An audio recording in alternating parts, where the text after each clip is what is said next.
Quoi? Tu as oublié notre anniversaire de mariage? Tu devrais savoir que c'est important pour moi.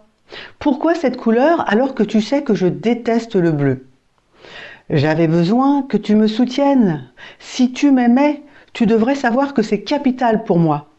Et oui, on est souvent déçu que la réalité de l'autre ne corresponde pas à nos attentes.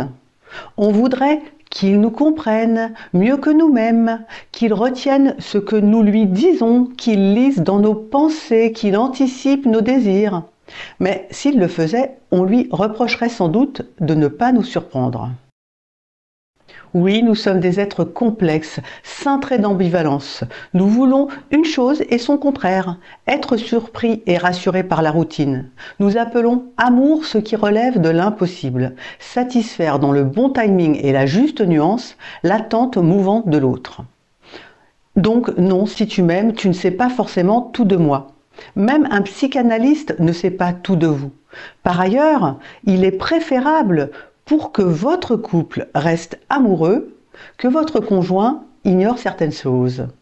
Ce qui est important, c'est de définir un certain nombre d'événements, de comportements, d'attentes qui sont non négociables. Par exemple, pour que je me sente aimé, j'ai besoin que nous lavions la vaisselle chacun notre tour, un jour sur deux.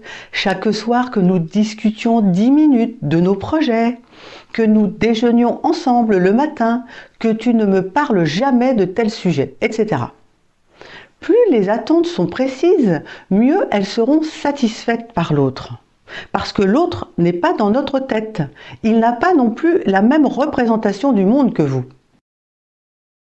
Naturellement, nous aimerions que l'amour ne soit pas comptable, mais il l'est sur le long terme. Passé l'évidence des premiers temps, on en vient vite à demander des comptes. Combien m'aimes-tu qui justifie mon investissement dans la relation, voire en toi?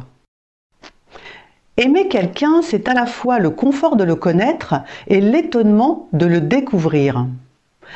Un mélange de sécurité, de routine et de surprise, mais à l'endroit qui convient à chacun. Si tu m'aimes, parle-moi de ce qui te manque, de ce dont tu as besoin et de ce que je peux faire pour t'aider. Si tu m'aimes, ne m'adresse pas de reproches. Voyons ce que nous pouvons faire ensemble pour trouver une solution. Dis-moi ce qui est négociable et ce qui ne l'est pas. Et si vous abordiez tendrement le sujet ce soir?